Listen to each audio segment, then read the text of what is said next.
ಮಹಿಳೆಯರನ್ನ ಹೆಚ್ಚಾಗಿ ಕಾಡ್ತಿರುವ ಆರೋಗ್ಯ ಸಮಸ್ಯೆಗಳಲ್ಲಿ ಬ್ರೆಸ್ಟ್ ಕ್ಯಾನ್ಸರ್ ಕೂಡ ಒಂದಾಗಿದೆ. ರಾಷ್ಟ್ರೀಯ ಕ್ಯಾನ್ಸರ್ ನೋಂದಣಿ ವರದಿಯ ಪ್ರಕಾರ ಭಾರತದಲ್ಲಿ ಸ್ತನ ಕ್ಯಾನ್ಸರ್ನಿಂದ ಬಳಲ್ತಿರುವವರ ಸಂಖ್ಯೆ 2 ಲಕ್ಷ ದಾಟಿದೆ. ಆರಂಭದಲ್ಲಿ ಯಾವುದೇ ಲಕ್ಷಣಗಳು ಗೋಚರಿಸದಿದ್ರೂ ನಂತರದ ದಿನಗಳಲ್ಲಿ ಸ್ತನದಲ್ಲಿ ಗಡ್ಡೆ, ಸ್ತನದ ಆಕಾರದಲ್ಲಿ ಬದಲಾವಣೆ ಹಾಗೂ ಸ್ತನದ ಬಣ್ಣದಲ್ಲಿ ಬದಲಾವಣೆಯ ಮೂಲಕ ಇದು ತಿಳಿದು ಬರುತ್ತೆ. ಅನಾರೋಗ್ಯಕರ ಜೀವನ ಶೈಲಿ ಮತ್ತು ತಪ್ಪು ಆಹಾರ ಪದ್ಧತಿಯಿಂದಾಗಿ ಈ ಅಪಾಯವು ಇನ್ನಷ್ಟು ಹೆಚ್ಚಾಗಬಹುದು. ಪ್ರತಿ ವರ್ಷ ಪ್ರಪಂಚದಾದ್ಯಂತ ಲಕ್ಷಾಂತರ ಮಹಿಳೆಯರು ಈ ಸಮಸ್ಯೆಯನ್ನ ಎದುರಿಸ್ತಾ ಇದ್ದಾರೆ. ಆದರೆ ಕೆಲವೊಂದು ಆಹಾರಗಳು ಬ್ರೆಸ್ಟ್ ಕ್ಯಾನ್ಸರ್ ಬಾರದಂತೆ ತಡೆಯೋದಿಕ್ಕೆ ಸಹಾಯ ಮಾಡುತ್ತವೆ. ಹಣ್ಣು ಹಾಗೂ ತರಕಾರಿಗಳಲ್ಲಿ ಆಂಟಿ ಆಕ್ಸಿಡೆಂಟ್ಗಳು, ಫೈಬರ್ ಮತ್ತು ಫೈಟೋಕೆಮಿಕಲ್ಗಳಿವೆ. ಇವುಗಳನ್ನ ಹೆಚ್ಚಾಗಿ ಸೇವಿಸೋದ್ರಿಂದ ಕ್ಯಾನ್ಸರ್ ಉಂಟಾಗುವ ಸಾಧ್ಯತೆ ಕಡಿಮೆ ಆಗುತ್ತೆ.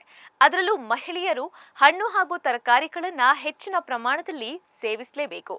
ಕೇಲ್, ಬ್ರೊಕೊಲಿ, ಎಲೆಕೋಸು, ಹೂಕೋಸು ಈ ರೀತಿಯ ಕ್ರೂಸಿಫೆರಸ್ ತರಕಾರಿಗಳು ಗ್ಲೂಕೋಸಿನೋಲೇಟ್ಗಳನ್ನು ಹೊಂದಿದ್ದು ಇದು ಕ್ಯಾನ್ಸರ್ ವಿರುದ್ಧ ಹೋರಾಡೋದಿಕ್ಕೆ ಸಹಾಯ ಮಾಡುತ್ತೆ.